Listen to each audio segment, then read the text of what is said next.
क्या होगा जब समाज की बेड़ी में बंधकर कोई ऐसा रिश्ता अपना ले जिसकी न कोई नींव हो और न ही कोई छत। एक लड़की जिसने एक संस्कारी लड़के से अपने परिवार को बताकर शादी करने का प्रस्ताव रखा, लेकिन परिवार वालों ने उसकी एक न मानते हुए उसका रिश्ता वहां तय कर दिया जहां उसे अपनी जान लेने पर मजबूर होना पड़ा। उस बेचारी को घर वालों ने कुएं से निकाला और खाई में डाल दिया था। तो आखिर क्या हुआ था उसके साथ? इस दिल छू लेने वाली बेहतरीन कहानी के सफर से पहले वीडियो को लाइक और चैनल को सब्सक्राइब कर लीजिए और कमेंट बॉक्स में अपने विचार हमसे जरूर शेयर कीजिएगा। ये कहानी है पंजाब के बठिंडा शहर की, जहाँ 23 वर्ष की खुशबू नाम की लड़की अपने माता पिता और 3 भाई बहनों के साथ रहती थी। वह पासी की कॉलेज से बीए की पढ़ाई कर रही थी। उसके पिता मजदूरी करके घर का खर्च चलाते थे। उसकी मम्मी अपने पति की मदद करने के लिए सिलाई का काम करती थी। 4 भाई बहनों में खुशबू सबसे बड़ी थी। खुशबू से छोटा उसका भाई रवि था। रवि ने 12वीं के बाद पढ़ाई छोड़ दी थी और सारा दिन अपने दोस्तों के साथ घूमता रहता था।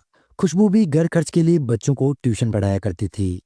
सब कुछ बड़े अच्छे से चल रहा था कि अचानक खुशबू की जिंदगी में एक लड़का आ गया जिसका नाम मोहित था। मोहित खुशबू के ही कॉलेज में पढ़ता था।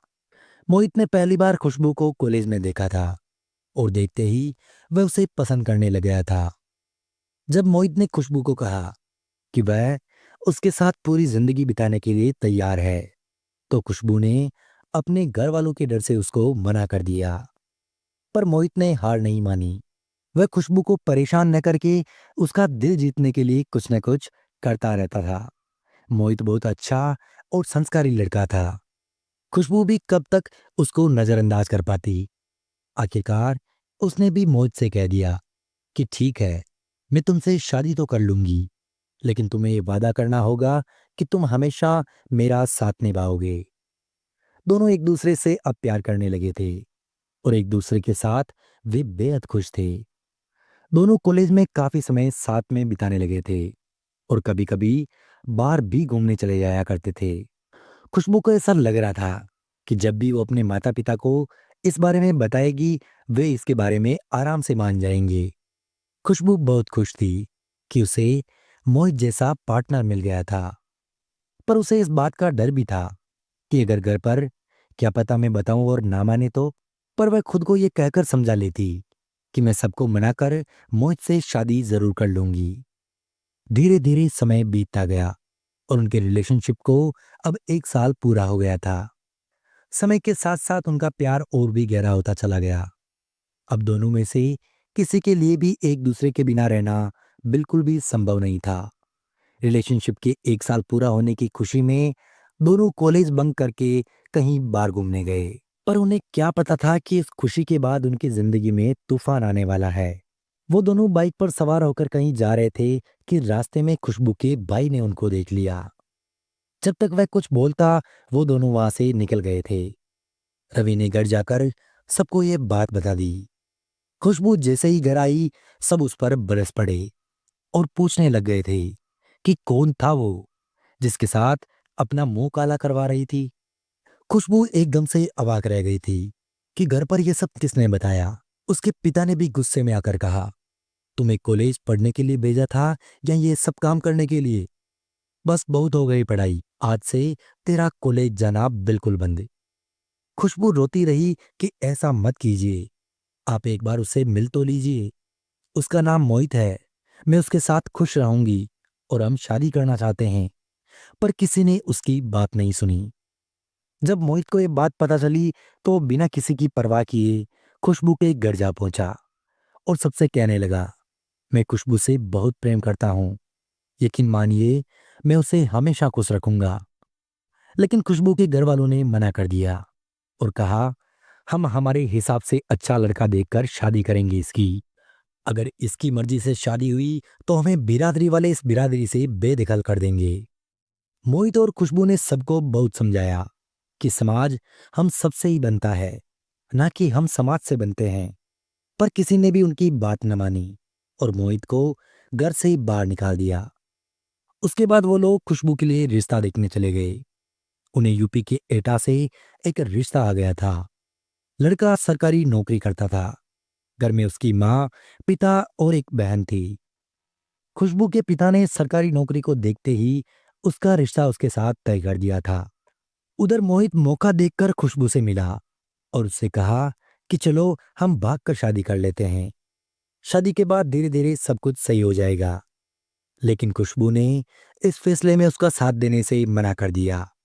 उसने कहा, मोहित, भले ही हम प्रेम करते हैं, पर मैं भाग कर तुमसे शादी नहीं कर सकती। शायद हमारी किस्मत में ही अलग होना लिखा है। मेरे घर में मेरी दो छोटी बहनें भी है और मैं नहीं चाहती कि मेरे इस कदम से भविष्य में उन्हें किसी तरह की परेशानी हो। मोहित ने भी खुशबू के इस फैसले का सम्मान किया और कहा कि मुझे माफ कर दो, मैं स्वार्थी हो गया था। ये दोनों की आखिरी मुलाकात थी, इसलिए दोनों बहुत रोए। फिर खुशबू अपने घर वापस आ गई और कुछ दिनों में ही उसकी शादी हो गई। ससुराल जाने के बाद वो सबकी सेवा में लग गई थी। मोहित को याद करके वो बहुत रोती थी कभी कभी, पर इसी को उसने अपना नसीब मानकर समझौता कर लिया था। कुछ दिनों तक तो सब सही चलता रहा। फिर धीरे धीरे खुशबू के ससुराल वाले उसको दहेज के लिए तंग करने लगी।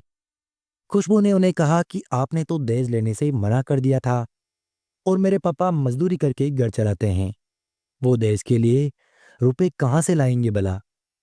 जब उसके ससुराल वालों को लगा कि खुशबू उनकी बात नहीं मानेगी, तो उन्होंने उसके साथ मारपीट करना शुरू कर दिया। खुशबू ने जब ये बात अपने पति को बताई, तो उसने भी अपने घर वालों का ही साथ दिया। एक दिन खुशबू ने अपने घर पर फोन करके उन्हें सारी बातें बताई और उन्हें वहां आने के लिए कहा। पर पंजाब के बठिंडा शहर से यूपी का एटा शहर काफी दूर था, इसलिए उन्होंने फोन पर ही खुशबू के ससुराल वालों से बात की और उन्हें भरोसा दिलाया कि कुछ दिनों में वो दहेज के पैसे भेज देंगी। कुछ दिनों बाद खुशबू के घर वालों ने जैसे तैसे करके उन्हें 2 लाख रुपए भेज दिए। इस तरह अब सब कुछ ठीक चल रहा था। अब खुशबू भी खुश थी, तो चलो सब कुछ सही हो गया था। पर उसके ससुराल वालों का लालच बढ़ता ही चला गया। उन्होंने फिर से खुशबू को तंग करना और मारना पीटना शुरू कर दिया। खुशबू ने फिर से अपने घर वालों की बात बताई, पर खुशबू के घर वालों ने भी साफ साफ कह दिया कि अब और रुपयों का इंतजाम करना हमारे बस की बात नहीं है।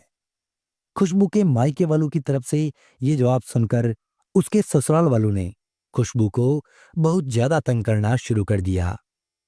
एक दिन परेशान होकर खुशबू ने अपने आप को आग लगा दी।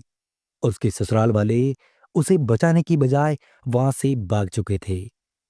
खुशबू के चीखने की आवाज सुनकर वहां पड़ोसी आ गए और किसी तरह आग बुझाकर खुशबू को अस्पताल ले गए। पर जब तक खुशबू को अस्पताल ले जाया गया, उसका शरीर लगभग पूरा जल चुका था। पड़ोसियों ने खुशबू के मायके वालों और पुलिस को फोन करके सारी बात बताई। जब तक खुशबू के घर वाले वहां पहुंचे, तब तक खुशबू इस दुनिया को अलविदा कह चुकी थी। खुशबू के ससुराल वालों को खुशबू को दहेज के लिए प्रताड़ित करने और उसको जिंदा जलाकर मार देने के जुर्म में गिरफ्तार कर लिया गया था।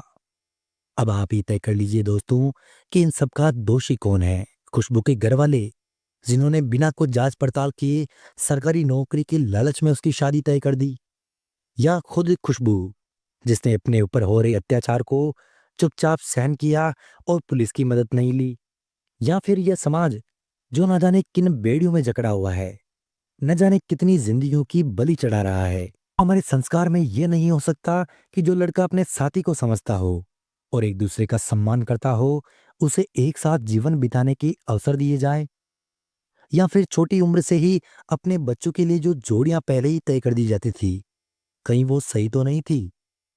ये सब आपको तय करना है। क्या सही, क्या गलत, कमेंट बॉक्स में अपने विचार जरूर शेयर कीजिए। मिलते हैं अगले वीडियो में, तब तक के लिए धन्यवाद।